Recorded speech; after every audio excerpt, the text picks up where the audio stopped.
সুপ্রিয় দর্শক, আমি এখন পান্তাবত কারণ বাজার অবস্থান করছি। এখানে দেখতে পাচ্ছেন অনেকগুলো পুলিশ এসেছেন, পুলিশ প্রশাসন এসেছেন আন্দোলনের মাঝে।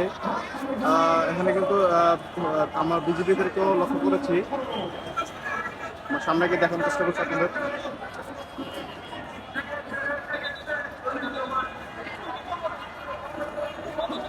বন্ধু, আমরা কিন্তু আর্মিদের দেখতে পাচ্ছি, তারা কিন্তু লোকজনকে চেষ্টা করছে। আমরা কিন্তু অনেক পুলিশ বাহিনীদের লক্ষ্য করছি আন্দোলনের মধ্যে। মূলত বসুন্ধরার যে কর্মচারী রয়েছেন, তারা তাদের তাদের অফিসের তাদের দোকানের কার্যক্রম বন্ধ করে তারা মূলত সবাই নেমে পড়েছে আন্দোলনের দিকে।